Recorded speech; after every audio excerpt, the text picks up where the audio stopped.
Video kali ini saya akan menjelaskan alur cerita dari manga Tokyo Revenger, di mana manga ini akan mendapat adaptasi animenya pada tahun 2021. Bagi yang tidak suka dengan spoiler bisa skip video ini, dan bagi yang suka dengan spoiler bisa menonton video ini sampai selesai. Sesuai dengan video sebelumnya, kali ini saya akan menjelaskan dari chapter 3 sampai dengan chapter 9. Jadi, kita langsung saja menuju ke ceritanya. Karena Takemichi menantang ketua SMP Shibuya, yaitu Masataka, di situ Takemichi dihajar habis-habisan oleh dia.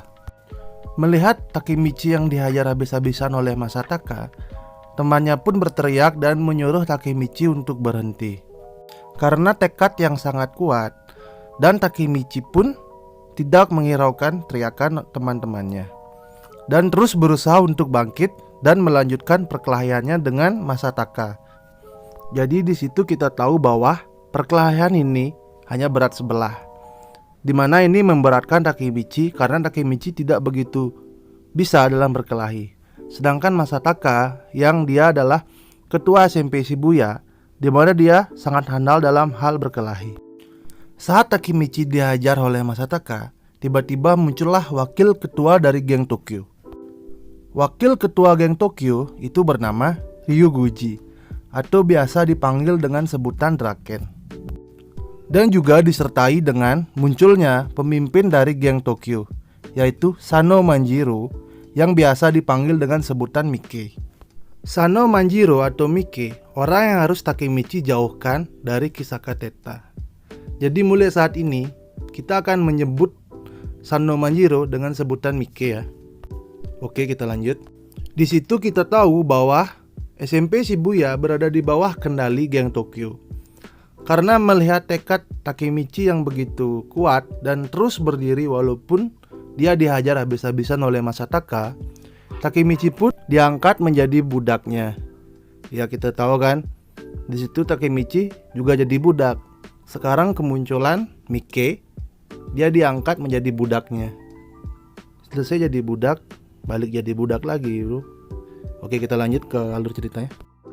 Keesokan harinya, saat Takemichi berada di kelasnya, Takemichi yang sedang berpikir gimana cara mencegah Mike agar tidak pernah bertemu dengan Kisaka Teta dan menyelamatkan Hinata, tiba-tiba dia dipanggil oleh Draken dan juga Mike yang muncul tiba-tiba di depan kelasnya.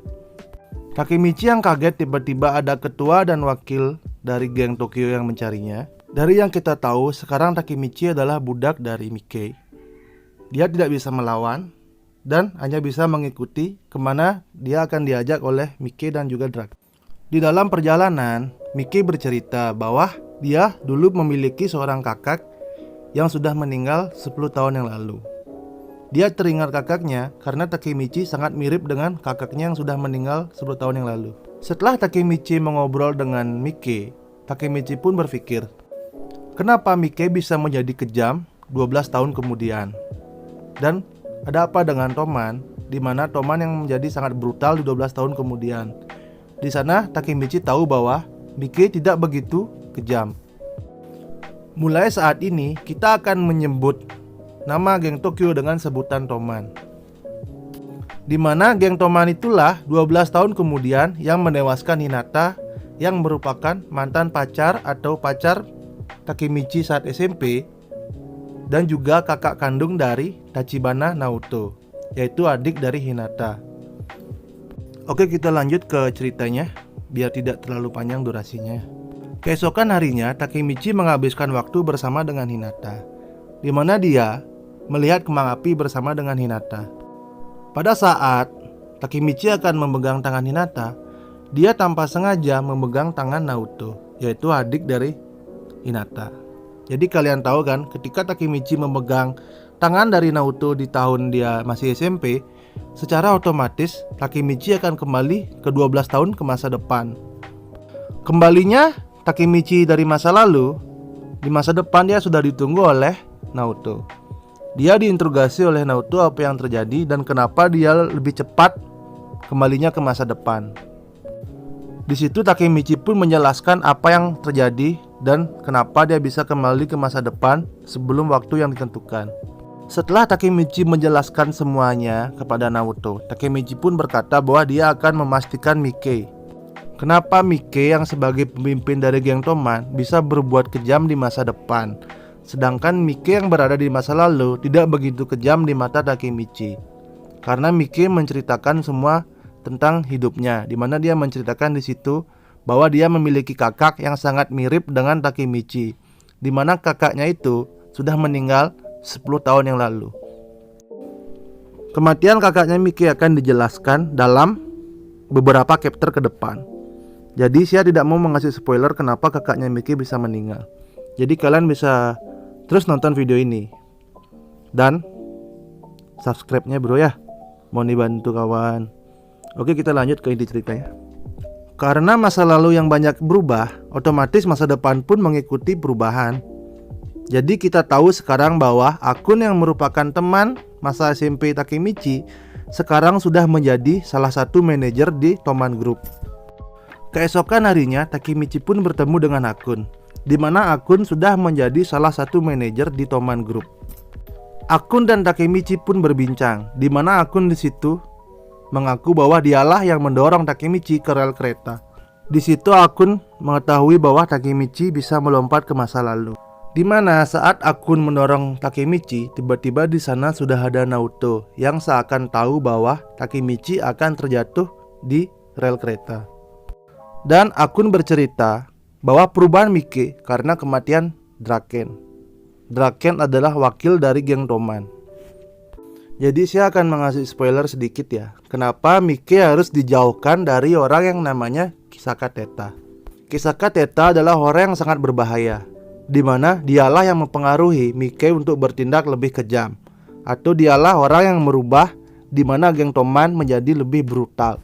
Kematian Draken adalah campur tangan dari Kisaka Teta, di mana dia akan merubah sikap Miike yang awalnya tidak begitu kejam menjadi sangat kejam dan juga brutal.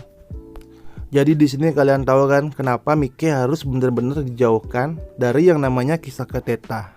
Kita lanjut ke ceritanya.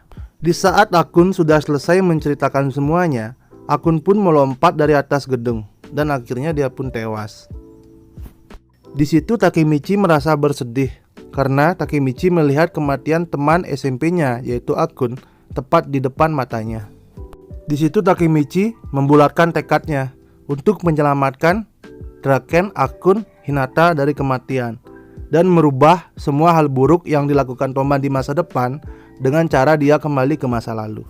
Keesokan harinya, Takemichi pun kembali ke masa lalu, di mana misi Takemichi sekarang ke masa lalu adalah menyelamatkan Draken dari kematian. Dengan cara menyelamatkan Draken dari kematian, otomatis perubahan sikap dari Miike yang jadi kejam di masa depan itu tidak akan pernah ada. Dan Takemichi pun berjabatan tangan dengan Naruto. Akhirnya Takemichi kembali ke masa lalu, di mana dia kembali ke 12 tahun dari masa dia sekarang. Dia kaget karena saat dia tersadar bahwa sudah ada wanita di atasnya yang setengah telanjang, tidak memakai pakaian, cuman memakai kutang. Takemichi. Mungkin kalian bingung kenapa Takemichi bisa tiba-tiba terbaring sedangkan ada wanita yang memakai bikini di atasnya. Oke lah, saya akan menjelaskan kenapa bisa itu dan kenapa bisa itu. Kenapa bisa itu bisa terjadilah. Oke, lanjut. Takemichi bisa kembali ke masa lalu, sedangkan badannya yang di masa depan itu mengalami koma. Berarti cuman kesadaran atau jiwanya Takemichi saja yang kembali ke masa lalu. Otomatis Takemichi yang dari masa depan pergi ke masa lalu akan dikagetkan dengan tiba-tiba dia diposisikan dalam hal yang tidak terduga. Contohnya, saat Takemichi pertama dia kembali ke masa lalu, di mana saat itu dia terjatuh di rel kereta dan dia kembali ke masa di mana dia masih SMP. Dia tiba-tiba sudah ada di dalam kereta bersama dengan temannya semasa SMP. Yang kedua, di mana Takemichi saat kembali ke masa lalu, tiba-tiba dia sudah ada di mana adegan seperti chapter sebelumnya, Takemichi yang menjadi budak menjadi ajang taruhan di mana 1 lawan 1. Dan ketiga kalinya Takemichi kembali ke masa lalu, Sekarang dia diposisikan di mana dia sedang ditindih oleh seorang wanita yang hampir terlihat telanjang. Jadi kita bisa menyimpulkan kan, Takemichi harus siap di mana dia akan kembali ke masa lalu dan akan diposisikan dalam hal yang berbeda-beda. Kembali ke masa lalu bukan berarti Takemichi juga ikut kembali ke masa lalu beserta dengan badannya yang berada di masa depan. Takemichi kembali ke masa lalu, cuman kesadarannya saja yang berpindah di mana dia saat itu masih SMP kelas 2. Saya harap kalian mengerti dengan apa yang saya jelaskan dengan sistem time traveler pada serial manga Tokyo Revenger yang akan diadaptasi animenya pada tahun 2021 ini. Mungkin terlihat sangat berat, tapi sejalan dengan cerita kalian akan mengerti. Oke, terima kasih udah nonton dari awal sampai akhir ya. Jadi untuk alur ceritanya akan saya bersambungkan di bagian sini ya. Jadi untuk kelanjutan ceritanya akan saya lanjutkan pada video saya berikutnya. Jadi alur cerita stop pada chapter 9. Jadi video saya selanjutnya akan menceritakan dari chapter 10 sampai chapter 20.